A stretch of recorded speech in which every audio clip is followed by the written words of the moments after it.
What's up, everybody? Welcome to episode 72 of EZPZ Podcast. I'm your host, Shaun Johnson. Joining me this week, Nick. What's up, guys? Back from Bassnectar Spring Gathering. We're going to dip into that later. Yeah. But first, my other two amazing guests, Clem.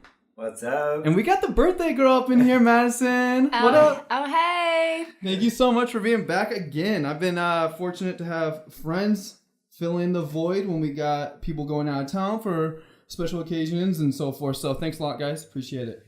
We have a good episode for you, though. 72, which is actually an inverse of your new latest birthday, I just realized. Ooh. Now everybody knows how old I am. Yeah, Thanks, Shaun. Got a great episode for you, though. We're going to be recapping. We got Nick on the ground over there at Bassnectar Spring Gathering. He experienced it. It looked epic. Saw the videos on Facebook. We got him recapping the show and the after party. Clem actually showed up there in Chicago this last weekend. We've got a New Mexico trip coming up. Yep. We've got Live Nation and Ticketmaster are eyeing Des Moines for a music venue, which is exciting in some ways, not exciting in other ways. But first, we're going to get into some sports with the local sportscaster up here. So, in time for some sports. The only non-American who speaks about sport. U.S. sport. I'm going to talk about soccer too, the World Cup. But first, I want to talk the NBA playoffs. So, I've been watching NBA, and I mean, I'm sure like a lot of people, not in this group though. It's true that this group is not really, don't really watch NBA, but I mean, That's why we have you to educate us. Yeah, totally. Exactly. Great call. We need you to be the sport man on the team. Right. But I do know like about Kyrie Irving and like, you know, LeBron James. Like I keep up with like whatever Facebook videos I see, you know? yeah, the biggest one. But you've got the stats. Bring them to us. Yeah, I got some notes on that. So there's 3 games left for each team. The NBA playoff are gonna start April 14, so not even 10 days, not even 10 days, to May 28. So we have in the Eastern Conference, it's done. There's the 8 teams that are gonna be in the playoff. So the Raptors, Toronto, Celtics, Boston, 76ers, the Cavaliers, the Packers. I'm not gonna do all of them, but the Pacers, the Heat, Miami, the Bucks, Milwaukee, the Wizards, Washington. But I want to talk about LeBron James, of course. Is he your favorite player?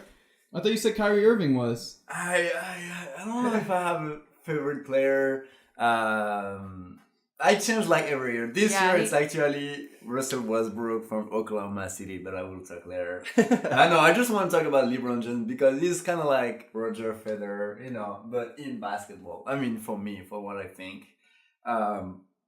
So quickly, LeBron James tied Michael Jordan's record of 866 straight games with more than 10 points. Every single games. So 866 straight games. At least 10 points a game. Yeah, he scored at least 10 So points. was Michael Jordan the first? Michael Jordan had the record for years and years, and LeBron James just beat his record like 10 days ago or something like this. So, which means that I think I made the math quickly. In 12 years, every single game he played, he scored more than 10 points. Every single game, which is insane. That's nuts. Yeah, of course, we were talking about Me playing devil's advocate, like I like to do, just with his sports things. I was like, well, when you're as you know, like big as LeBron James, and obviously he like leads the team, of course he's gonna get the ball way more often. I know that's like a crappy, but like that does have something to do with those statistics because he's such a great player. You're gonna get the ball. No, that's true. I agree with that.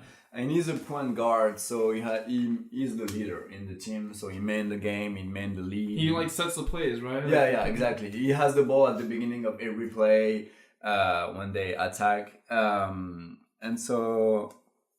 that's kind of the same thing with Jordan back in the day, though, because he was huge. Right. So he would have had the same kind of advantage, I guess. Yeah. I mean, that's not to say he's not a good player. I'm just saying it. You know, it makes a difference. You know, when you play basketball with LeBron James in the same team, even if you're really good, you're gonna see LeBron, you're gonna pass the ball to LeBron. You know what I mean? So of course, but it's still insane. It's still crazy. It means that he never miss a game or like what I mean. Like he always scored more than 10 points. Like avoiding injuries and stuff like Yeah, that. Like it's he's never crazy. injured. Like They're all injured right now. I can talk later. But Harvey Irving, you were saying Shaun is injured.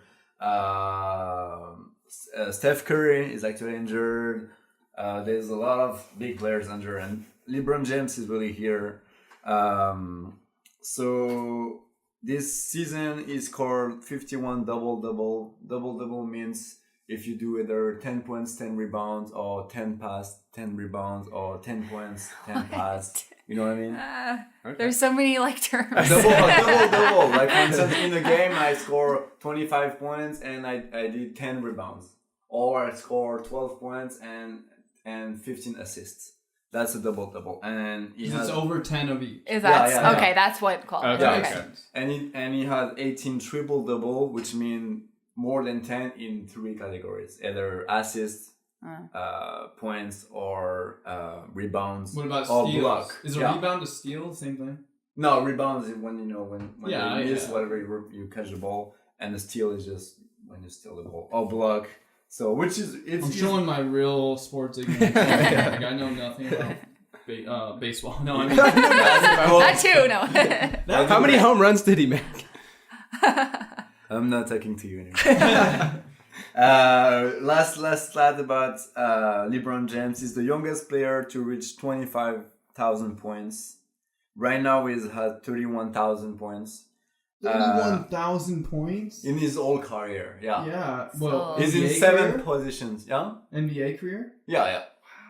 But I think when he reached 25,000 points, he was the youngest player to reach that amount of points. So crazy. So that was the Eastern Conference. So the teams are here. I'm waiting for the playoff, and so basically the playoff, the first of the East is gonna be versus the 8th of the East, and that's like this. And after there's the final, the big final, the winner of the East versus the winner of the West. Sorry. So yeah, for the Western team, they're still fighting for the playoff to have a spot in the playoffs, and so there's 7 teams still fighting for the playoff, and 3 teams already clinched for the playoff. So for this team, there's Oklahoma City, which is actually my favorite team because this player, Russell Westbrook, he has 56 double-double, which is crazy, and 24 triple-double. He's just so crazy. DeMarcus Cousins though is out for New Orleans. We should have go see a game when we were at New Orleans. But I mean, I don't think we would have been able to in October. Oh yeah, no, the season one. Season starts what? December? November? No, wait. October. It's Well, who knows? Yeah. Next time. Anyway, I'm gonna try to actually go see a game. Try to I catch think if we can make it, maybe Milwaukee or whatever. That will be. I will put like easy. I mean, 120 or 140, 150 even bucks to see a playoff game, which will be. Last year, my goal was to go to NFL game, and I NFL, did. yeah. And it was amazing. Oh yeah. This year, I wanted to do this actually tomorrow, a WrestleMania party. Oh, so yeah. watching live stream with this new TV I just bought. But instead, I just had this operation done and all that. We're going to do SummerSlam at the end of August. So like last year, we did Conor McGregor Mayweather fight. Now we're gonna do that. And then next year, I would love not WrestleMania next year because it's like they already are selling the tickets right now for next year. But I would love to like go to an event. I wanted to go to the one that just came to Des Moines, SmackDown. Yeah. It just didn't work out though. Or no, it was Raw, I think. But anyway, you wanted to go to NFL game. Yeah. I would like to go, or NFL, NBA. Excuse me. I would like to go too. That's cool. No, yeah, that would be insane. So we'll see. When we were living in Chicago, that was for sure easier, but the tickets are just way more expensive. You're on the top and you pay, already $80 or $90, and you all the way on the top. Yeah, nosebleeds. So, but yeah, I'm really excited for the playoffs, and you guys listening. I hope that you will watch some games. It's hard to watch every game, of course. But I will be in the bars probably watching. Yeah, I was gonna say that's kind of the only time I ever get into sports. It's just a fun social setting thing with some friends. you don't truly have to like pay attention. That's just Right. every once in a while. The thing is, so I start watching. I watch NBA even when I was in France, but not as like right now. I'm really watching a lot.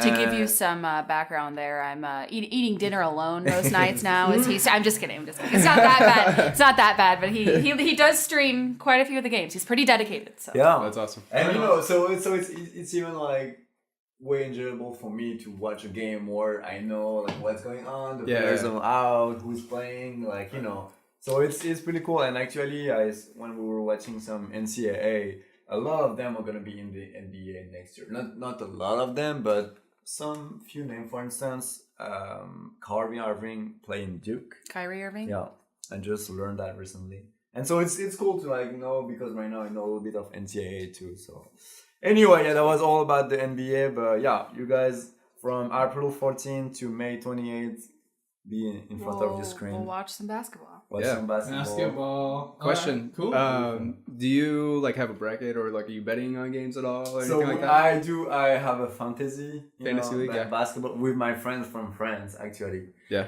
Do you put money on it, or like I don't know how that works? Just for fun, yeah. But we started like 4 months ago. It was a long run. Nice. And I think we're gonna do just a bracket, but Yeah. we're not gonna bet any money on that. But it would be fun to do a bracket. Yeah. Nice. Cool. Thanks for the sports update. Let's get into that spring gathering, Bassnectar spring gathering in Chicago last weekend, Nick. I want to hear a recap. I saw a lot of videos. You sent some awesome snaps where Bassnectar played a clip of Duncan Trussell and other things like that. I think I heard like even Stephen Hawking. Yeah, Stephen Hawking. Yep. Tell us some more. Tell us more. Was crazy. Where was it at? What all right, happened? so I got a show and tell for you guys. They gave us 2 wristbands, one for each night, which I thought was awesome. Whoa. So check those He's out. passing around these amazing, so like at music festivals, we cover a lot of them here on the EZPZ. Wristbands they got to be at least somewhat high quality. And these are nice. Yeah, they look nice. Yeah. Festival. That's cool that they gave you 2 different ones. Yeah, one for each night, which was awesome. Sweet. So it's like a pink, green, purpley, yellow one, and then just another pink, purpley, yellow one. It's kind of cool. Yeah, kind of like spring Eastery colors. But Easter weekend. Yeah. So yeah, it was on Easter weekend, just this past weekend. Took Clem with us down so he could go see his buddies. It was just kind of worked out that way. He helped chip in on gas and some tolls, and we made it even. I didn't drive any second, but no, it's fine. The drive wasn't terrible at all.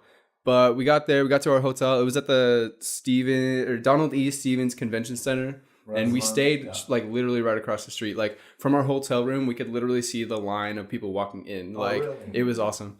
So there was no like travel time, no worry of Ubers, things like that. Immediately when we got there, we got some deep dish pizza. We got Giordano's. Yes. There you go, yeah. Oh man, classic Chicago. Yeah, it was so good. I just ate leftovers all weekend. But anyway, first night of the show was awesome. Bassnectar was obviously amazing. Whenever he does his shows, he always has like an intro of some sort where it's like some motivational, speech or something. I gotta toss it back real quick. Sorry, but I gotta toss it back to his set at Forest 2015, I believe. Maybe it was that year. Yeah, I'm pretty sure it was. Well, anyway, it was the most insane intro to any band I've ever seen. I've seen the Chariot come out to Radiohead. Every time I died to do something absolutely not bonkers, but he did this insane thing where like a mushroom was like growing in the field, and then he would like combine it with his like deck. Like he would press something and like it would vibrate and would like glow and flash, and then you would see 2 or 3 sprout, and then 4 or 5, and then like hundreds of by the time at the end of the intro, there's hundreds of mushrooms like from him. Like, oh, it's insane. Yeah, that was amazing. Like, I toss whenever I think about that. Actually, every year since then for Forest, when I'm on the elliptical, I'll play that intro just to like get pumped for Forest. That's sick. Yeah, so his intros are nuts. He always has like an intro, like an interim part, like in the middle of his set where he does something, and then like a thing to close it out. I don't remember what the intro was for the first night, but at the end of the set, don't you remember? Yeah, you don't remember. Huh? No, I actually kept a level head the whole weekend, and I wasn't hungover one night. Like it was great. It was awesome. I had a really good experience in that sense. But Yeah, he did a Stephen Hawking's like quote at the end of, or in the middle of his set the first night, and then at the end he had this really cool thing about like gun violence, and he had like all of his like Bassnectar fans, like supporters, like doing like charity work, and he had just like all on his back screen. Whoa. And he had like this thing where you could like text into a line to like help donate or like support like gun violence, which was awesome. I thought that was really cool. I think he's 40 years old. He's pushing. He's late 30s. Really? Yeah, he's 40. I seriously checked. Yeah. We're in the car. Yeah. Wow. But he's super into like charities and stuff like that, so that's always like a really big thing. But this venue was one of the biggest like venues I've ever been to, the Donald E. Stevens Convention Center. I don't know if you guys have been to each other at all. It was huge. Like I can't even explain how big it was. Like I'm trying to think like forest wise how to put it in perspective. How about like something local? Let's go bigger than Woolies. Okay. Bigger than Seven Flags. Yes. Okay. Bigger than Wells Fargo Arena. Yes, maybe like 2 or 3 Wells Fargo arenas. Wow, like that's a real thing. Dude. And it was just a huge open floor. Like you had just when you walk in, just one stage on the left, and then just thousands of people. And then like towards the middle of it, you had a merch set up, and then at the end, which was weird, but they had like porta potties indoors. That was strange, but. Because such an influx of people, like, they had to like. Well, usually they have like in those convention centers, they'll have like a gate, like an opening where you can go outside, and then the porta potties are outside. Totally. But anyway, a few things to shout out here is they had a water fill station, so free water. You didn't have to pay for water, which I always stress with this kind of like show. Like that's very important for to have free water. They had free earplugs. They're handing out earplugs, which was awesome. And then they had the like Bassnectar ambassadors, which was like people that he hires to like help organize his shows and stuff. And they were just like in the crowd with water bottles, holding up water bottles. And then people would like raise their hand and they would just pour water in their mouth. It was awesome. Like it was, that kind of stuff needs to happen. Did they have like markings on them or clothing? They had a white t-shirt with the Bassnectar logo and it says ambassador on the back. Okay, so you knew it was like someone wasn't somebody trying to dose you or something. No. And there was like people like in the front of the like where people are like on the rail, just like doing it on the rail, just walking back and forth. It was awesome. That's cool. Yeah. How was like security? How was like people getting like harshing your vibes? No, it like the vibes were awesome. I mean, I'm a vibrator and I can tell you that. No, but the first night was great, and they actually had a DJ booth set up to play music for the people that were waiting in line, which was awesome. Yeah. Oh my god. Like there was just this like so well thought out. It was, dude. Like, it's insane. Like I can't stress how cool like his curated events are. Like if you ever get a chance to go to one, like it's awesome. This is your first one, right? Yeah. Okay. Well, I mean, we went to like Red Rocks, which is his own thing, and we saw him in Halloween. But this was like straight up music festival. Yeah. Like his openers. Tell us about the openers for a little bit. So Rez was insane. I kind of hated on her a little bit, and I didn't catch her set really at Forest when everybody like fell in love with her. Totally. But friend of the show, Luis, is a huge advocate for her. She's playing at Forest again this year, and I believe she's playing at Osheaga. Really? Maybe I'm getting that mixed up. But could be. I mean, I think she's either playing at Osheaga or Lollapalooza. Okay. So one of the two, which is the same weekend. But she kind of has that gimmick, right? She's got the light up glasses. Yep. How would you compare her to like? I don't want to sound like I'm comparing her to another woman because she's a woman, but like to like Miha's set where she plays like pop punk and hardcore. She combines two awesome worlds that we all come from. Right. Most of us come from. She didn't really do much like that. She has her thing is like she's like trancey, which is sort of like a house subgenre, which is kind of cool because like no one is really doing that right now. And Chami's more like strictly house and like bass house sort of. I don't know, all these like subgenres are stupid. No, but that's cool. So that's kind of her thing is like the style of music she does, and I don't know, I can't even really explain it. You'd have to like watch a live video. Like someone might have recorded the set, or I'm sure there's set recordings. So what made it awesome though? Lights, what? Yeah, the light show was insane. Like, so usually it's just like the one big screen behind them, behind the stage. Whereas this, you had the one giant screen behind them, plus, thousands of lasers, and then like 3 or 4 more giant screens on each side of the thing, which all connected to each other. So like when there was some sort of a thing going on, it was like just this massive thing. A wall like, of light. Yeah. Oh, yeah. Light is so important in a show. It You really imagine is. having a show without any screen or lights? Oh, yeah. That would be weird. For this kind of For this genre, kind of Yeah. I feel like, I mean, you have to be gigantic to have a light show and not be like a huge light show and not be like EDM, right? Like you have to be like probably like a Drake or a Lord Yeah. or Lord, Radiohead. Yeah. Radiohead's light show, they have insane amount of lasers. I mean, Yeah. Bassnectar would Yeah. be like falling in love with like, Yeah. their kind of stuff. Even like rock shows and stuff, they still use the lights, even if it's the house lights for whatever venue they're at. You know, they'll still use them. Yeah, but it's not like use the a little laser, bit. you know. Right. Cool. So Rez was probably your favorite opener. Yeah. Oh, by Could far. you list off other openers that were? So there was a guy named Danny Korn, which he was okay. He's kind of just a general EDM. Ivy Lab, they're from England, as I was telling you about. They were pretty good. They're kind of like a trap, dubstep-y type of thing. And then the second night, Troy Boy played, which Troy Boy was awesome. We saw him at Forest. He's another guy from the UK. Does a lot of trap. Oh, he's from UK. Okay. Yeah. He's from England, I think. He's straight trap. London. Okay. London. Yeah. He's trash. He's straight trap. Oh, trap. Yeah. I thought you were like, he's straight No, trash. I've never actually listened to his music. I can't No, he's comment. super fun. One of Alex's favorite artists. And so the second night is when Luis and Chantel and Alex came. Cool. So they came for a one night deal. Friends of the show. Yep. Got to see Troy Boy and Bassnectar's second night set. And that's when he did the Duncan Trussell thing, which was awesome. So cool.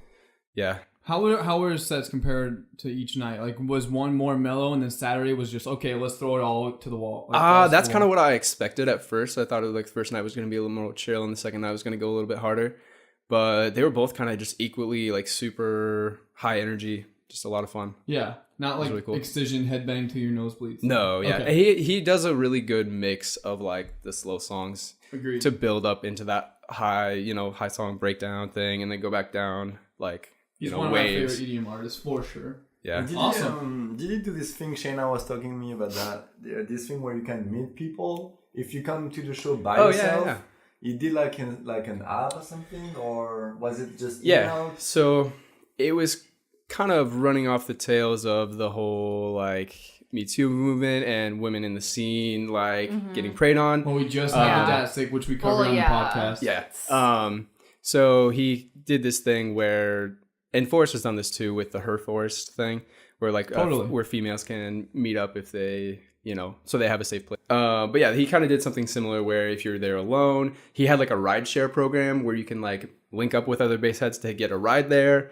Also another thing to like, if you needed a place to stay, so other bass heads could like offer up their couch for people. What? Like, yeah. That's cool. It's insane. Like he literally thought of everything possible. Like I have no like qualms. There was nothing like wrong.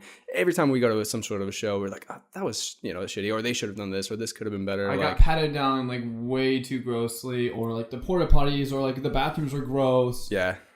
But there's free earplugs is huge for me. That was like, insane. I would have loved those the second night for sure. Yeah. Like first night, okay, I'll tough it out. But like it was literally like a water cooler dispenser, just like this huge thing, and you can turn a little thing and just get infinite amount of like, it's insane.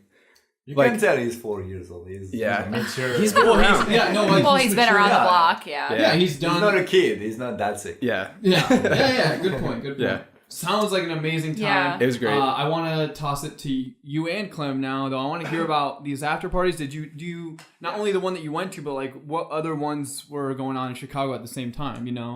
That you decided not to go to. Yeah. So the first night there was Iodo.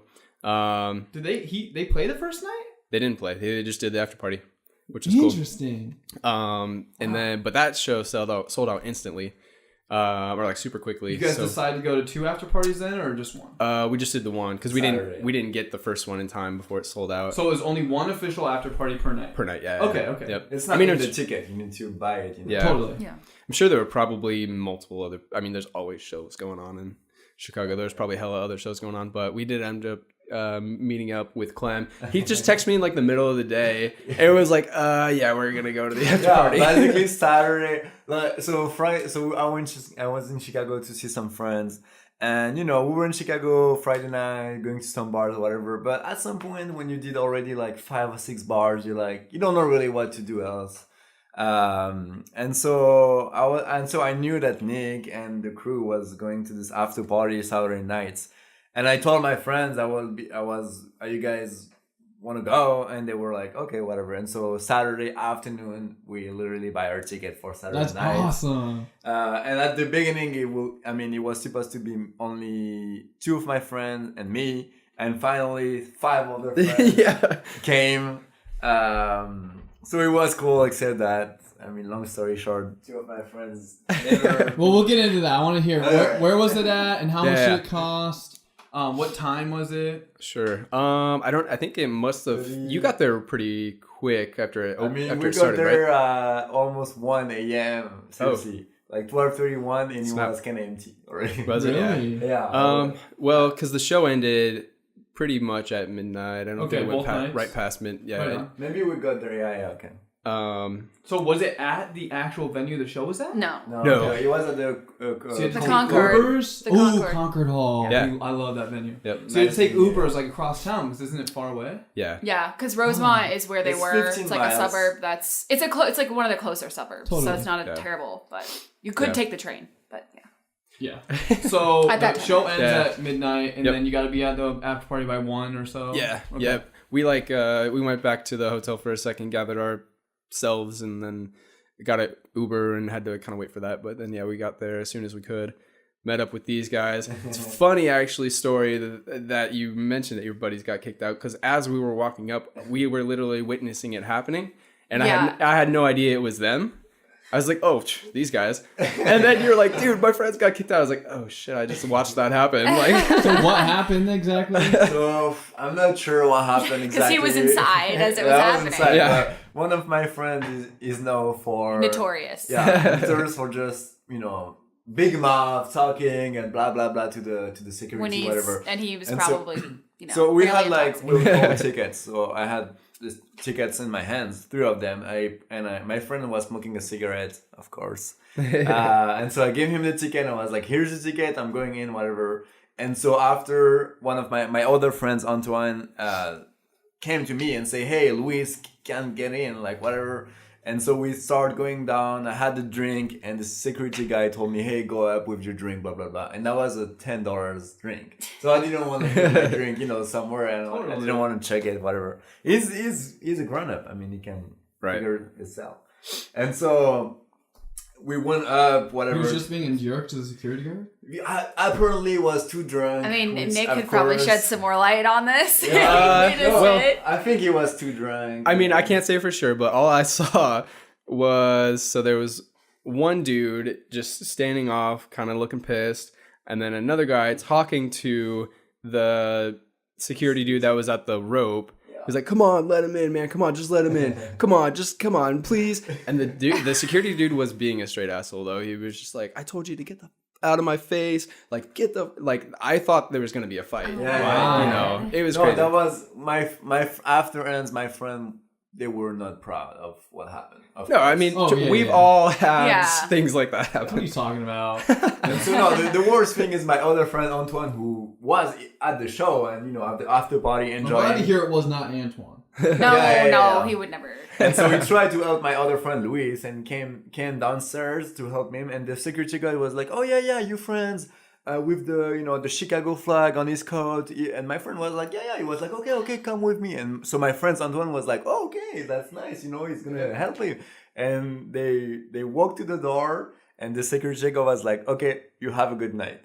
Wow. Kicked you're him done. out for trying to help. Well, I don't and so know. my friend Antoine was like, that is really messed up because he bought a ticket. Like, Yeah. They both bought the ticket. It sounds like a and- little bit of both. Yeah. So ways. the thing is, we show up like 7 men, at the show, and maybe it was empty, and we were all kind But of for drunk. a place where you've bought a ticket, no, I'm sorry. Right. Unless you're No, if you were causing a ruckus, I understand that. Yeah. But for them to also kick out Antoine doesn't make any sense. It's No. not like you're showing up to a club with Yeah. 7 dudes. So like, apparently they say to Antoine, we saw you in the camera, in the recording, like walking not straight.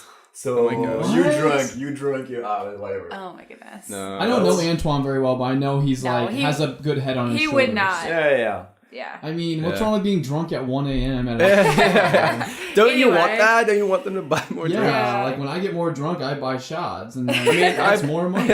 I agree though. Yeah, as long as you're not like causing a problem for anybody, you're not hurting anybody. So you ended up leaving with all them, right, Clem? No, he stayed. You ended up staying. Yeah. Oh, yeah, I stayed at the show. We stayed for an hour and a half, not that long. Yeah, not very long. Just a couple Did they drinks. stop selling alcohol at 2? Or is that what's Chicago's rule again? No, There are some 4 a.m. bars, so This I bar don't was a 4 know. a.m., Yeah. I mean, it's more a club than. Yeah. So after 'cause, the party, who was playing? when we were there, it was Ivy Lab. Okay.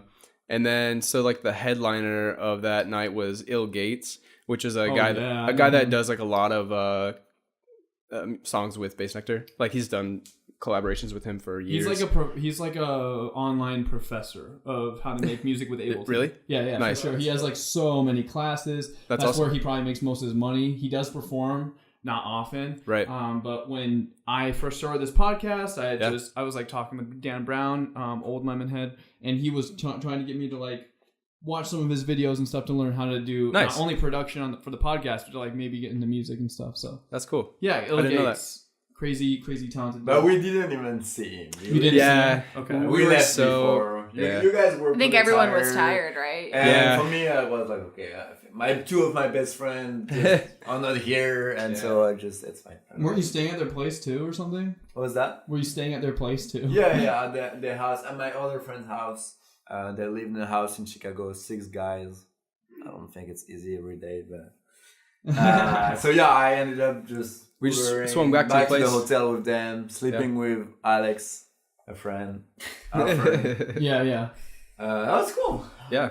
No, I mean it all worked out great. It was So you'd highly recommend these curated. Yes. He does it by seasons. So we got a summer, fall, and winter one, right? Yep. So we'll have 3 more this year. Cool. And then he did these last year, right? He's done a lot of different like curated events. I don't know if these gathering events have or like the season themed ones. Yeah. I don't know if he's done this before. So but were he there does. like any art installations or fixtures or whatever to like simulate like you're being in spring or whatever? So they had To Write Love on Her Arms. They had a booth there. Oh, totally. Yeah. Awesome. They had like a giving tree type of thing where like you can leave a present, take us something. They had this other little like kind of tent thing set up where there's just kind of like this light show and people were giving massages. They had like professional masseuses giving massages. Wow. And they had people with like foam rollers, like teaching people how to like foam roll. Like At the show. it was, it was crazy. Sensual. Yeah. Do you every imagine angle. like having a massage and you just listen? Bassnectar? Yeah. Yeah, it was crazy. They had a bunch of, I don't know, like drink prices are insane, but that's to be expected. Were they really? Yeah. Well, we got like a tall boy, which was fine because it's a lot of beer, but it was like $15. Oh, that's Yeah. steeper than Wait, what I do you can mean, recall. Just a 24 ounce beer. Yeah. They- But what kind of beer? Just Like a Bud Light. Bud Light, right? Bud Light. Yeah. That's why I only had 1 drink a night, and I had a great night still because I was So like, I don't for want to spend. listeners, a lot of our listeners are from Des Moines, of course, but we have some random listeners in Europe. Anyway, that's what Google's That's telling my me. friends. Yeah. Maybe. No, that makes sense. But anyway, for listeners in Des Moines, at Wells Fargo Arena, it's like $9 for a 16 ounce. Right. Tall boy. So you're paying $15 for a 24 ounce. I mean, it's not the worst deal in the world, but Yeah, it's insane. I expected, high prices. We anticipated that, so that wasn't really a problem. But we're used to paying $3 for a tall boy at the bars out here Yeah. in Des Moines, Iowa. Yeah. Chicago, I mean, it's normal to pay $15 for a mixed drink. Yeah. But Bassnectar is smart. He always does his show during breaks like Easter or around like vacation, so people can come all over the US to see him. He's really good about it. That's a good. He's really methodical about how he lays everything out. His and Bassnectar team and his management is awesome. Uh-huh. And this is clearly It was honestly one of my favorite electronic events I've been to in a long time. And so that's how many times have you seen it? that will actually be 10. I think. 10? Whoa. Because he had 2 sets. So True. Oh, okay. yeah. Which Real is 10. crazy to say. Respect. But Sounds like a great time. Yeah, it was awesome. I highly recommend it. I would love to try to catch another one this year. I don't know if it's possible, but yeah. Yeah, Bassnectar, if you're listening, can come in Des Moines. 515. Yeah, he Speculating last We talked week. about this last week in And, episode 71, but we think Bassnectar's going to be there for 515 Live. That'd be super awesome. Awesome birthday present that'd be insane. for me. Okay, yeah, let's dive into this New Mexico trip y'all got going down. What's the plans? Yeah. Share them with the world. What do you got going on? What's the itinerary like? Just gonna get lost for Lost 5 in the days. wilderness. Yeah. You want to say a little bit? Yeah. So my family owns land down in New Mexico, basically in the middle of nowhere. Nice. It's near Pie Town. Is it So near Roswell? Yeah. When I think of New Mexico, I think of New Mexico. So the growing up, we would occasionally take family trips there. So the only memories I have were from when I was 7 or 8. So yeah, it's just a plot of land. There's an old trailer there that literally just has a little kitchenette, a little bed, and that's it. So for basically what's gonna happen is we're gonna drive from Des Moines. We're gonna leave Saturday the 21st. We're gonna drive from Des Moines, and so With my parents with and her the parents. dog. And so to go to the lands, it's a 20 hours drive. It's not a 20 hours trip. It's literally 20 hours drive. So we're gonna try to drive 12 to 13 hours the first day, sleep somewhere, and finish 6-7 hours In there. the Volvo hatch or wagon. We're taking the Volvo. Volvo, and then my dad is taking his Truck. big truck. It's It has a Really? truck, he yeah. has an old classic. It's very my dad. Nice. And so basically, yeah, her parents Madison's parents have just a trailer in the middle of nowhere. I think the closest city is 2 hours away. The highway is maybe an hour and a half away. It's really in the middle of nowhere. The closest neighbors, there's one neighbors who live there all year long, and they are you say in a mile. They're maybe half a mile or a mile away, and so basically they've only been living there for 5 years. Right. So even when we would go growing up, literally no one for miles. So, and sometimes you wouldn't be able to get into the land. My dad has had years that he'll go down there and well, this road's flooded, so we're not gonna make it. This is far. This is That's crazy. this is the definition of going into Yeah. The nature.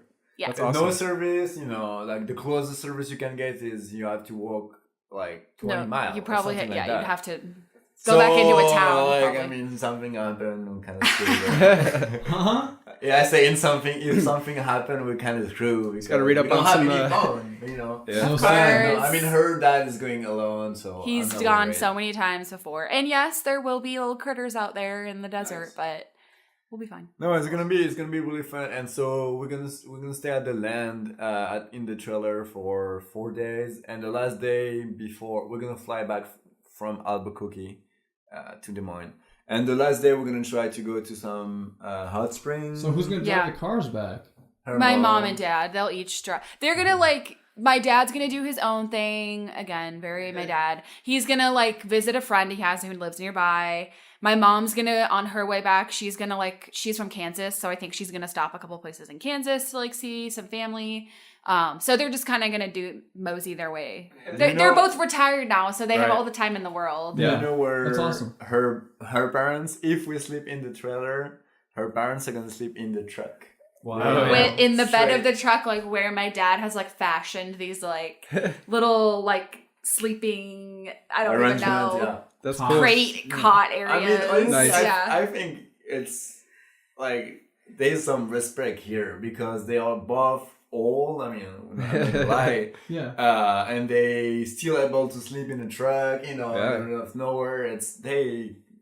They keep it up. So yeah, we'll see how we come out the other side. But I'm That's excited awesome. to unplug for a week. Yeah. No, that's awesome. That would be the best part. We don't really have opportunities to do that. And I was thinking about that Right. too. Even then, you're surrounded by people constantly. This is Yep. literally going to be That's awesome. granted, at least we have each other. We have people to talk to. But Sure. so I just want the time to really get Yeah. inside my head, not inside my Right, head, no, but just sit down. I'm gonna bring a journal. I'm gonna paint. That's I'm gonna exactly what I was I'm gonna thinking, read yeah. and just do whatever every day you're going to be able to get up and say, this is what I feel like doing. So this is what I'm going to do. And Yeah, it's either, it's you sleep, like, you don't have really a notion of time. Right. Because what her dad was saying is like, you sleep when you want, you eat when you want, and what you want, what you bring, of course. But you don't have to eat at 12 and, go to bed, whatever. It's like really you straight do what you want. That sounds amazing. So it's just relaxing. Yeah. We'll see how that goes. I'm sure we'll have our moments where we're like, what are we doing here? Are you actually gonna have a map, like an actual map? That's how my parents drive. Like they always use maps. I'm sure that's how they get out there is that's maps. Awesome. Because no GPS. It sounds like fun. Yeah, it sounds like it could be a very eye-opening experience. That sounds. So if we're not back by Sunday, we'll just leave. We'll leave our coordinates so that you know. Yeah. What time are you guys getting back then? On the 28th of Saturday? We get back later on Saturday. Yeah. Okay. 28th. Yeah. What time? Like 10, I want to say. Someone need to pick us up. Yeah. That's awesome. Maybe. Yeah, we might be able to do that, coordinate that. That's going to be great. I'm kind of jealous. Yeah. Like, you're going to come back looking like Bear Grylls and... We're going to have all these new... Snake around me, I know, man. I'm one with nature now. Yeah. No, I mean, I was kind of a little bit anxious a little bit about it at first. Yeah. But I think it can be a great experience, and it's just a really unique thing to do. I think there's not a lot of opportunities to do that because in the trailer, in the middle of nowhere, and her dad knows around, so we just. So they own the land the trailer's on. Yeah, my dad bought it back in like 98. No, 93 or 94, Your something dad like bought that. This land? They were like we were on a road trip one time, and that somebody had posted like an ad, I think like on the side of the road or something, and just like on a whim, I don't think he had actually seen the plot of land when he bought it. Raid the trailer or anything? Like, it's literally in the middle like of nowhere. It would take a lot of work to get there. Yeah. No one is like seeking that. You know what I mean? Like, besides this one neighbor that they have a mile away. So there's an outhouse. My dad has like built a latrine Nice. with like stone. Like you've seen my dad's stone workout in his yard. It's from what I recall, he's like built up this like little stone latrine. You haven't been there since you were 8, you said. Huh? You haven't been there since you were 8. Something like that. So my memories, it was funny because last night at dinner, my sister and I we were all talking about it because we all had a family dinner, and my sister's memory, she's 7 years older, so her memories are like a little different than mine. She was like kind of giving us crap about it, like, oh well, you're have fun, it's gonna be all snakes and tarantulas and blah blah blah. But yeah, so she probably didn't love it. Yeah, I think it was an experience for her. You mentioned as a kid you were like 10 years old, whatever. Well, she was like a teenager, almost a teenager at the time. So yeah. And you want to do stuff like you want. Yeah, she wanted to be on her teen line, calling her all boys. So anyway, we're looking forward to it. AIM back then. But yeah, just doing some hiking and some stuff. Just walking around and. A lot of sun. Yeah, hopefully, it's gonna be sunny during the day, but it's gonna be. You have to bring your food in like. I was gonna say, what's the? I don't even know. I'm gonna leave it to the pros, my parents, to figure out how to pack everything. I think we're gonna freeze some food and bring it over there. Yeah, like some chili or something like this. Wow, that's a good idea. Sounds amazing. So yeah, that sounds exciting. Super fun. It's in 2 weeks from now. You're gonna be a different people when you come back. Yeah, I will see the world. I will see the world in a different way, I think. That's good. No, I'm kidding, but yeah, exciting. Very exciting. That's cool. Yeah, cool. Maybe you'll see some aliens. Sausage. You never know. We might be some sightings. Yeah. Let me know. Let us know. Bring it back and break the news out on episode whatever will be on the EZPZ Podcast. Nick, you got an update for us on the skate park. Yeah. Des Moines Skatepark. Mm-hmm. So a super generous couple donated $1 million to the Des Moines Skatepark. 1 million? Yeah. So insane. They say 3.5 million is what we've needed. That's our goal, right, to build it. So 1 million is a huge amount, right? Like, yeah. Well, I mean, they already have quite a bit saved. I'm sure. I don't know what the exact number is, but if this didn't push it over, like, we're very close now. Yeah.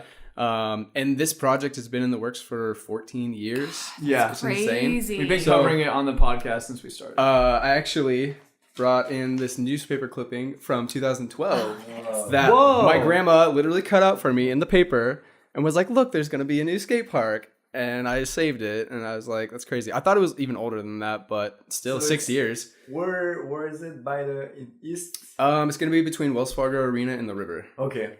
So in like just a little Yeah, strip of land. yeah. That's cool. You can tell from the picture, actually. I don't think the picture that they used changed at all. I think that's still the same I was image. just going to say, this looks like the same picture that they have online. Very awesome. Yeah, so all about show and tell this show, I guess. Yeah, I brought in actual paper. But yeah, that's insane. I should have done more research to see where we're at money-wise, or, if this pushed it over to where you can start breaking ground.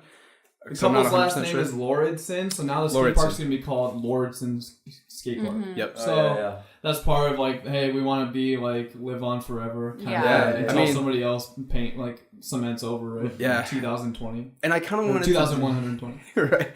Kind of wanted to do some more research on it too, to see like what their motivation was. I was gonna ask, just say who, like, what if they have ties to that community, right? Is there like some sort of like political thing? I don't know. I was like getting into my head a little bit, like with some conspiracy theories, but still an awesome, like generous donation. And hopefully this will get us closer to breaking ground as soon. Yeah, such an important project, because I mean, people like to look at skateboarding for like juveniles, and it is, right? Because these are kids that a lot of skateboarders are troublemakers in their own right, or whatever. Like they need an outlet to express themselves. I mean, just like any other hobby. So like, yeah, it's going to be for the kids that are like at risk, essentially. Like skating is huge for that. It builds builds those lines of communication with other kids their age, or maybe a little older or a little younger, and like just kind of gets people out. And like that's why sports are so important to kids, is because it gets them like working together with other kids. So I'm excited for this, for the community as a whole, definitely. Yeah, I would be like a totally different person if I never skateboarded. I probably wouldn't be into art. Like I wouldn't have the friends that I have now. Like I wouldn't have had a lot of experiences that I've experienced. Like even though I don't skateboard as much as I used to when I was a kid, like it still like definitely shaped me as a person. For I'd sure. be a different person too if I didn't play Magic the Gathering and like have that community. So yeah, having everybody has that something that they did when they were young that sort of like helped grow them. I think having that tribe, having that sense of community, huge. Glad we got an update on this. So, I mean, just keep moving forward. There's a petition online. We've shared it on @TheEZPZ on Twitter and on Facebook. We've shared the link where you can sign up to like kind of show support. Honestly, like even just your name and your email and your zip code is huge. Yeah. Is there like a date where, I mean... That's what I should have researched. What's the plan? Is it 5 years? Is it 10 years from now? Do you know more? Or? That's why we should have done more research on that. No worries. I mean, they don't have a set date. They totally don't, because we don't have all the money yet. But like this $1 million, not only does the $1 million give us a huge chunk of that money, but it brings those articles out. Now they're in the Des Moines Register again. It brings that awareness, which is huge. Mm-hmm. Who is saving this money? Like, who has it? Right. That's another good question. The Des Moines skate park facilitating people. Like there's people I trust that. No, I'm just wondering how that process. State legislatures. Right. I don't know. I'm just using government words. I can tell you they don't have it. Right. No. So this is just good for the community in general, I think, in a lot of ways, because it's going to get cops, like their attention is going to be drawn away from skateboarders now, because if you're a skateboarder at all, and downtown is an awesome place to skateboard because there's a lot of like things that you can skate on, but you always get kicked out. There's always security guards or cops that are always harassing you about it, and that's always kind of been like a constant struggle, like cops versus skateboarders, because skateboarding is like damaging property and like all this stuff, but that's not like our intention when you're skateboarding, so it's always kind of been a thing. But if there's a huge facility like this where people can go to, they're not going to need to go outside of that, really. Like, because this thing is huge. Like, it's going to be the biggest skate park in the nation, I think. What? Yeah, one of the biggest skate parks in the region. In like our entire the Midwest. Nation. No, one of the biggest in the entire nation, and the biggest in the entire Midwest. Yeah, that seems crazy. Crazy, right? That's why it's such a big deal. Yeah. Like, there's only a bigger one maybe in like California. Yeah. Like, or a couple in California or something, Because that's where And those are like compounds with like buildings and stuff. Those are kind of on a different, for a concrete park that I'll look it up again, but I think this might actually be the biggest. Free to the public, I believe. Yep. There's going to have so many skate demos. There's going to have such a great, a lot of cool events and stuff. Will it bring like, nationwide, like... Definitely. Huge. I mean, Des Moines this will worldwide. literally put Des Moines from like maybe the 40th best state of skateboarding. I don't even know to top 10. So I have to Yeah. imagine, obviously, cities. Obviously, Right. the funding is one reason why it's taken so long, but I have to imagine another reason is there is a lot of pushback, Oh, right? yeah. Yeah. That's I'm sure there mostly was. it, right? Yeah. Yeah, I mean, From who exactly? I mean, there's bad eggs in every group of people. I mean, Yeah. like kind of like the outlook. Like there's gonna be more vandalism. There's Right, gonna be right. more crime, like petty crime, petty theft, Mhm. some stuff like that. Yeah. And I think, just kind of I don't know, I think the police factor would have been like a positive way to look at it, getting that attention away from skaters that are, vandalizing supposedly or whatever. I don't know. Yeah. I would love to do some BMX again. BMX, Yeah. Yeah, because I it's just not love going to be doing Man, it. I'm into my razors. Or rollerblading, that'd be fun. Yeah. That'd be so cool. Well, I'm gonna give some money then. Don't feel obligated on the heads playing at home, but yeah, there's a link. You can sign up. We'll be sharing that periodically throughout the next few months, at least, if not the whole year. I mean, just as long as it takes. We've been bringing awareness in our own right here. So thanks for the update on that, Nick. Let's go and get into our topic of the show. We're getting close to the hour mark, which is great. The topic of the show, though, it has to do with Des Moines again. Live Nation eyeing Des Moines Armory for a music venue. The Christensen Development Group is working with Live Nation to bring the 2,000-person venue, which is massive. Let's do it, play by the numbers here, like we always like to do. 240-ish for vaudeville, okay?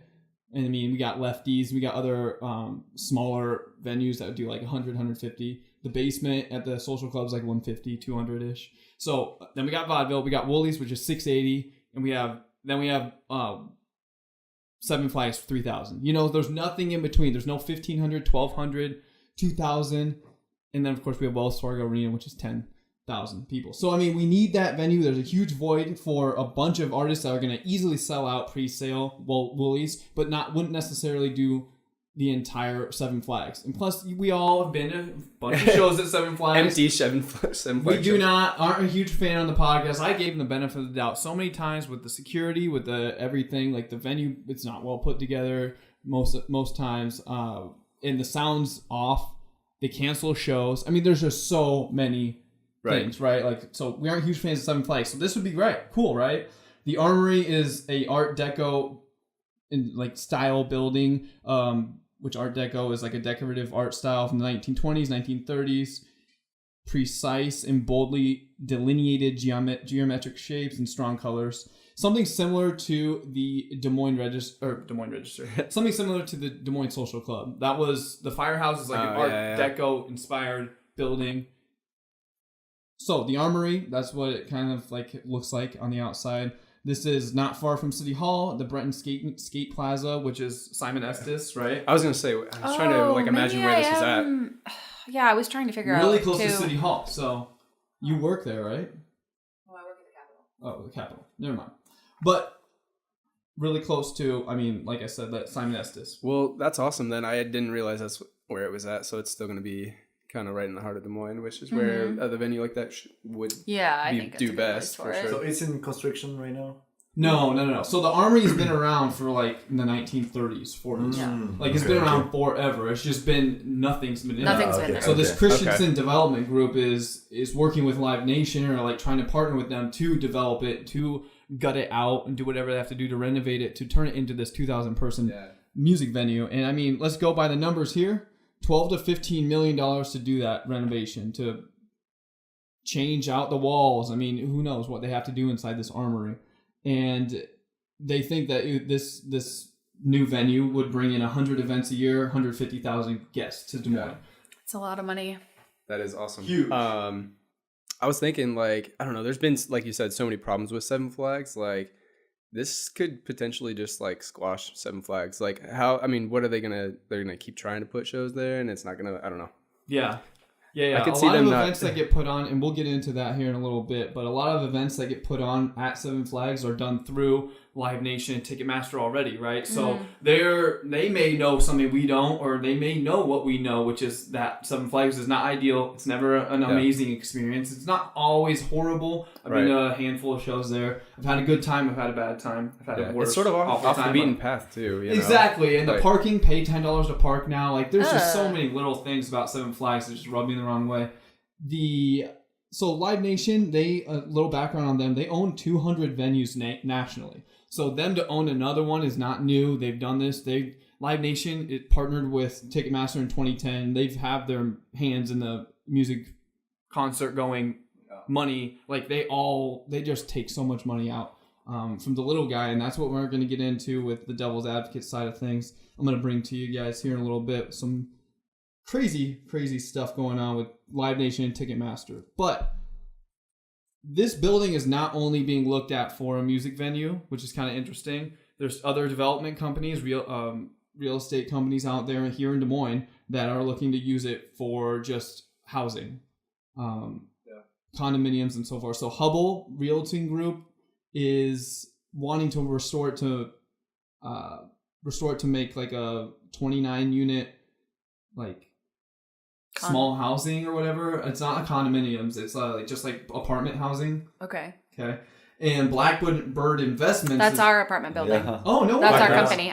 Nice. Whoa. Okay. They do cool shit though. I think. Go ahead. Yeah. They're envisioning a 24 premium condominium building, like turning this Armory into that. Yeah. So there's a lot. I mean, it's not only a music venue. We've got a lot of different things going on here in Des Moines, obviously with the skate park, but this too. I mean, there's options out there. There are going to be like bidding wars. There's going to be some development happening though. I mean, in the near future. This is also on the background as far as like a locally owned company and awesome. I mean, I totally love Sam Summers and First Fleet and Woolies and everything they do. They're also looking at the Armory, but they don't have the backing of Live Nation. They don't have the money of this Christensen Development Group, which has $15 million just right now to like plop it down probably, right?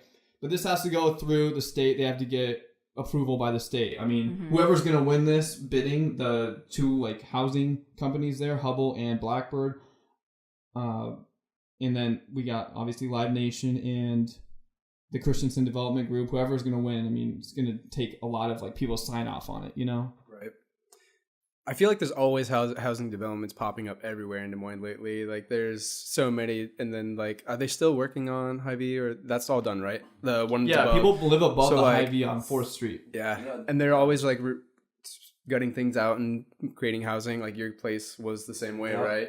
Similar. Yeah, they refurbished or redid everything. Yeah. It was a manufacturer. It used to be a automobile. I don't know. Yeah. Basically, everybody I've talked to, I can't remember who else I was having this conversation with, but yeah, right now there's like been a surge in creating new housing, and so basically the next like year or two is going to be a period of just like nothing's going to be fully occupied. It's going to be a little bit of like a downtime, and then they're anticipating that more people will be moving in. And it seems like every 1 to 3 months we're on some sort of list. Des Moines is right for being the best place to live if you're in your 20s or you're a recent college grad or to retire at. Even this week we're on a list for that. So it's like, yeah, I mean, we have to supply and demand. We got to supply these people with housing. Okay, that's what I was going to ask is, is there really like a super need for it, or is there like a shortage, I guess? There's definitely a huge need. Obviously, if people are willing to invest millions, if not hundreds of thousands, millions, whatever, tens of millions, excuse me.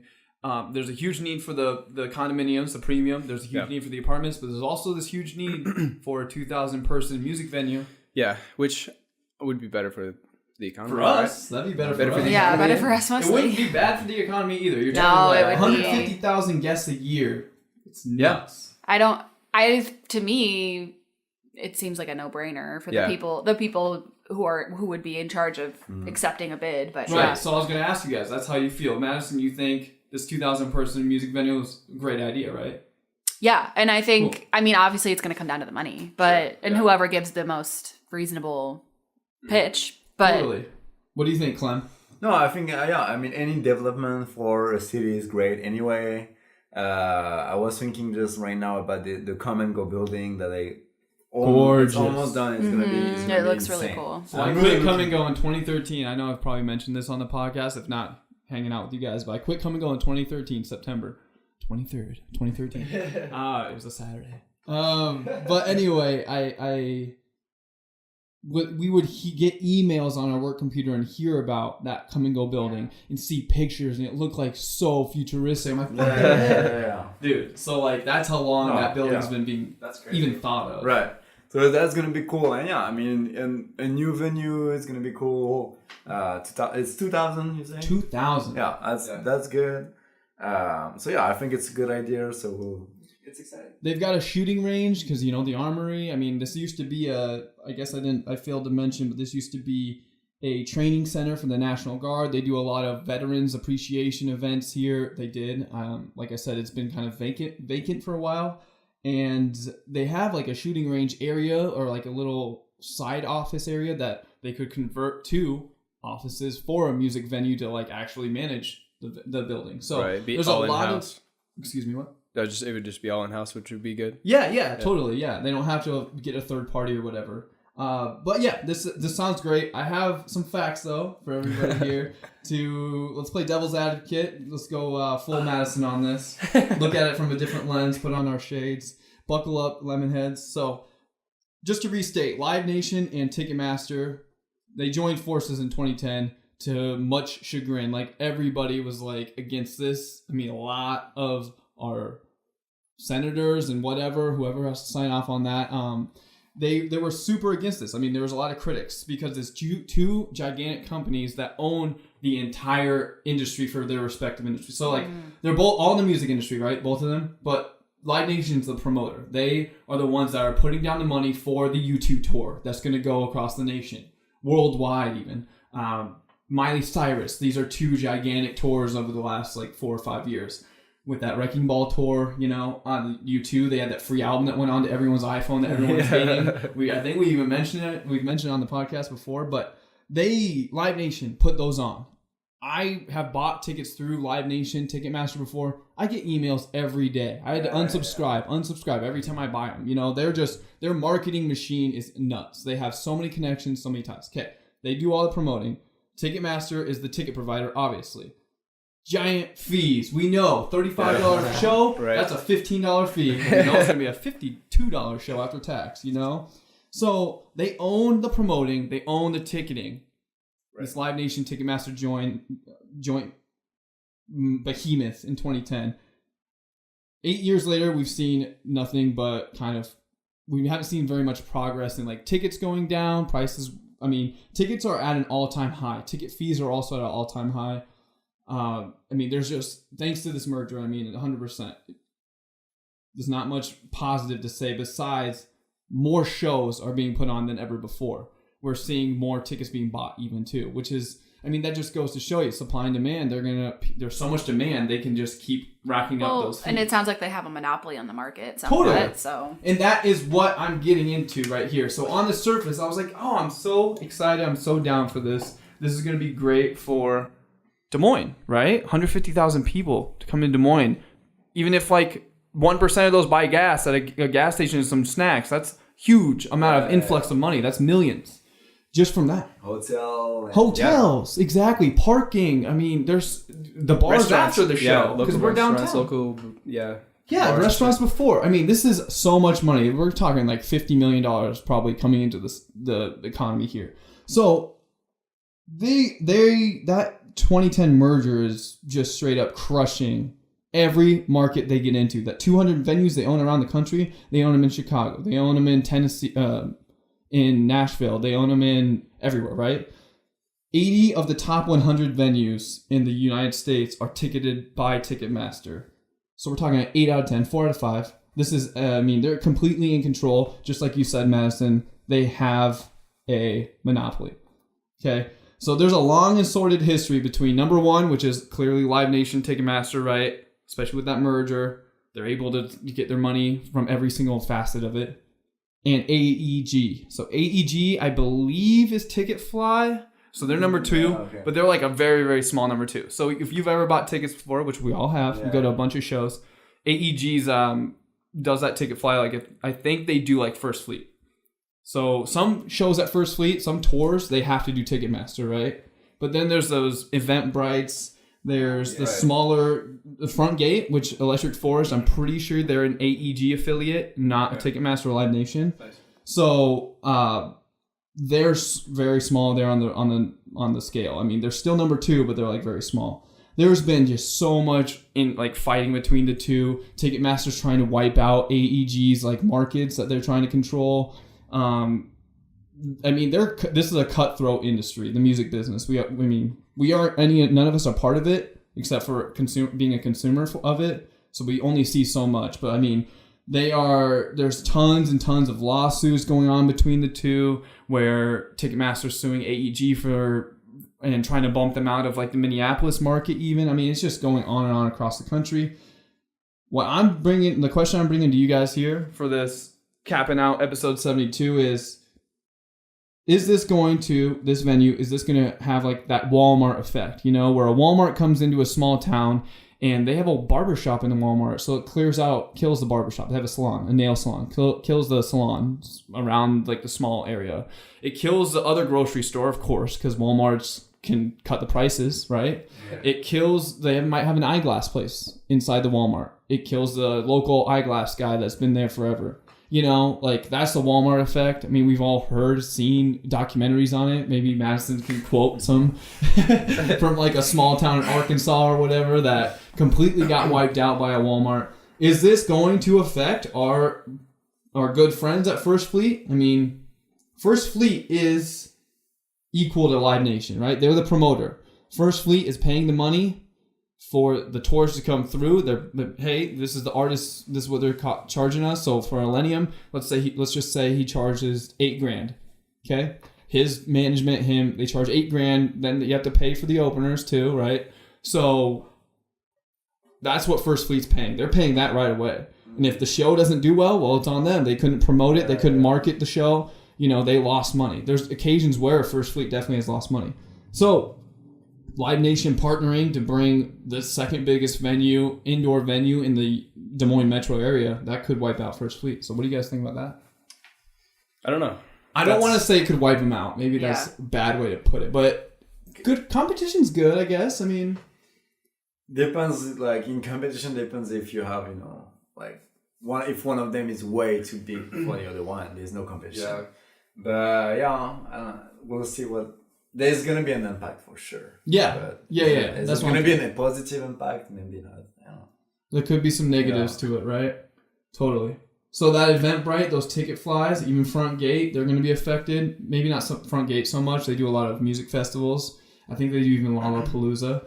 But Ticketmaster, I mean, I don't know.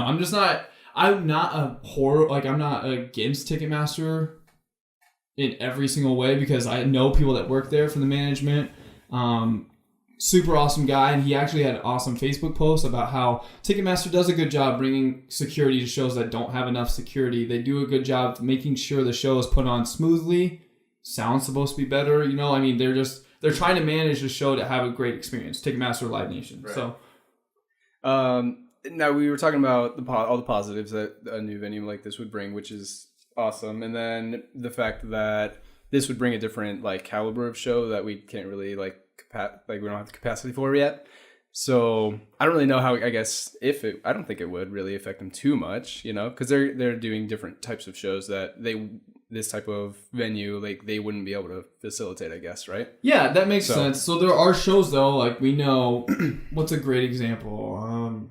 I mean, just any random country star that can sell out 680 seat or standing room Woolies. Mm-hmm. They won't, like, Woolies is making a lot of money on a show that sells out, especially pre-sale. So, I mean, if somebody goes to that other venue and does half that room, 1,000, I mean, they're still, Woolies is in First Fleet is still losing like that giant sellout show. I mean, I mean, if they're like predatory like that and they're just taking shows that Woolies could like, have, then because they have the ties with the management, the giant management teams that these 2,000 cap room artists and bands are playing at. They have those ties to like, hey, this is we're Live Nation, we're Ticketmaster, we're going to give you maybe a bigger cut, and you're going to have more seats to fill. Yeah, there is. I mean, what I'm trying to say, I didn't really do a great job explaining to you guys. They are predatory. Yeah, they are going after all these like smaller, locally owned ticketing and promoting companies. So, I'm very excited for a 2,000 person cap room to come around for these other tours that we're not getting, and maybe to, like you said, Nick, to trim out the whole Seven Flags experience. That's not ideal, but I would like it to be the Armory, that venue, that possibly new venue, working with like First Fleet. You know, could that happen? Yeah. So Sam Summers, owner of First Fleet Woolies, Up Down. I mean, he's just done such a great job bringing some cool stuff to Des Moines, right? Yeah. I love Up Down. Not on a Saturday at 10 p.m. But Sunday at 2 p.m. is pretty tight. Right. He's done such a great job, and I mean, like there's rumors out there that Amedeo Rossi, who owns Vaudeville, who actually is like founder of the Des Moines Music Coalition. They do a lot of great work putting instruments in kids' hands here. It's a nonprofit in Des Moines. They do a good, really awesome job bringing some shows to Des Moines and some classes to Des Moines Social Club. Des Moines Music Coalition is playing a large role cultivating those next upcoming stars from Des Moines. Him and Sam have been in talks, Amedeo Rossi again, have been in talks of like doing something at the Armory for, it seems like, years. I hear rumors, I hear things, especially when I did my internship at Des Moines Social Club. I would hear more and more stuff, obviously, with my finger more on the pulse there, so to speak. But I would like to see that. I would like to keep it local. I don't know if that makes me sound like not like for free enterprise or whatever. No. Like sure. Well, again, it's going to come down to whoever is going to be listening to these. I don't know who makes the decisions, but if it's anything like our current makeup of like, say, our state legislature, I would say they'd be going for the bigger business because which is sad, but if it's you know what I mean? If it's a, say, a city council or something, I don't know. Sure. It's just going to depend what those people think is better for Des Moines. I mean, I can see both sides of it, but I would prefer personally to keep it local. Yeah. So. CEO of Ticketmaster has been quoted. So like the main complaint that everybody has with Ticketmaster is the fees that they're tacking onto these shows that are already like, you know, the highest prices that we've ever seen for these shows. I mean, $50 to go see a show isn't too bad, but when it's really $32 and you have to pay $18 in fees, almost more than half of the original ticket price, it's nuts. They're claiming, the CEO and the COO, or I believe, or whatever, was quoted in the article I was reading, that they are saying the venues are starting to add on those fees. The venues are, but at the same time, it's because they're not making enough money from the actual ticket because they're taking too big of a cut, Live Nation, Ticketmaster. So there's a lot of things that are coming down the pike here in Des Moines. I was just going to say, like cell phone companies and stuff have been doing it lately where like they'll just give you the price and that includes all the fees and stuff like that. I feel like shows should do that because you're getting something and you're like, oh, sick, you know, this show's only $23 or whatever. And then, by the end of it, you're nickel and dimed and then you spent $50. So they should just, you know, give you the price up front as this show is $40 or whatever. And that's including fees.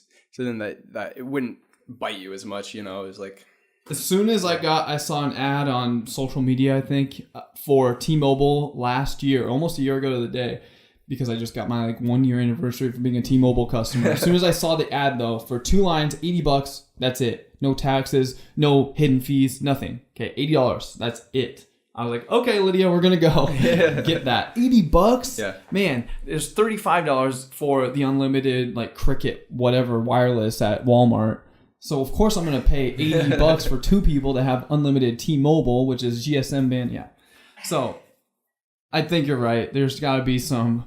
Don't even tell me what the original ticket price would have been. Yeah, don't, because I don't want to pull the wool over my eyes. I don't before want to you be mad eat my about guts. the fees. Yeah, it's always at the end. You know, you're like you do all the steps, and just before you enter your credit card number or whatever, you have like 18 fees. You know, to be fair, I feel like I try to prepare myself a little bit. We should probably going forward just say, okay, for this ticket, it's gonna be like we say this, but it's actually $50 or whatever. Right. But again, that's still annoying when you see a ticket price and you're like, that's everywhere. I feel like I paid For a $20 ticket, I paid $4 in fees, which isn't too Yeah, bad. that's true. Yeah. And then I paid like the $18 on the $32 ticket. So I guess we can figure now, at least if we're buying Ticketmaster tickets, it's going to be a hefty fee. Right?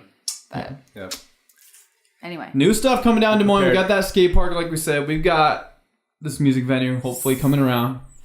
Still waiting on that 5-on-5 lineup. I know, dude. It's going to be in the next couple weeks, though. I thought it was supposed to be end of March. Yeah, you missed the awesome discussion last week. I know. I'm going to listen to the episode. Okay. Well, we're talking about who we want. But we all, I think, personally, Bassnectar. Nobody, awesome. He's the epitome of grassroots, starting something from nothing, which is what 5-on-5 Live was. Mm-hmm. It's going to be sweet. So, let's cap out the show, though, guys. Thank you so much for joining me on this amazing episode. Yeah. Been having more fun on the EZPZ than ever before. So, we got a birthday party to celebrate. We got a birthday over here. Young Madison. Young Manny. Bottles. Go to the cheese bar. I do. You know, pick me up before we do that. But. Yeah. We're going to snort some coffee in our noses. Absolutely. We do a coffee grounds is what I meant to say. Progressive dinner. Yeah, we're going to head on out to the cheese bar, eat some cheese, and then go to my parents' house for some pulled pork sliders and dessert at our apartment. That sounds awesome. We'll see if we make it through the night. Yeah. It'll be fine. It's going to be really fun. So, yeah. 27 is good. It's good, I think. You just turned 26, right? I'm 22. No, I'm 26. I'm not looking for 27. So guys, you can find the EZPZ at the EZPZ on everything. I've been really active on Twitter, trying to be more active on Facebook and Instagram. You can find me at Shaun S. Johnson. Nick, where can they find you? Bazooka_Nick on Instagram, and Nick Gandy on Nick Gandy Art on Facebook, Nick Gandy on SoundCloud. You can find me everywhere. He's everywhere. Nick Gandy Art. You got any commissions online? Yeah, I got a few. I'm doing another one with that guy that I did the print for. This is gonna be kind of like a nice little way to like get a stream of money going, and like he's doing some good stuff. So it'll be nice to finally getting some money for some art, bruh. Drink some more coffee too. You got quiet all of a sudden. Start talking to your mic, boy. You've been on here for 70 episodes.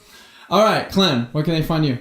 I think on Facebook it's Clément Tux. Clément Tux. That's pretty much it. You can find me in a bar watching some basketball. Find him in that real world. And yelling, LeBron! LeBron James! So they do the speakers. In Des Moines. We're going to travel a bit here and here, but mostly in Des Moines. And, sweet. Sounds good. Birthday girl, Madison. You can find me on Twitter and Instagram, MadCity515. Yeah, and if you're listening on YouTube, you can see all that right there. We don't have video quite yet, but hey, we're bringing the sound quality up. MadCity515, Twitter, Instagram. You've been on that Twitter. I'm trying. Yeah. It ain't easy. But. There's so much negativity on Twitter. It's disgusting. Like It is a bit of a bummer. So yeah. Thank you for joining us on episode 72 of EZPZ Podcast, and we out. Bye.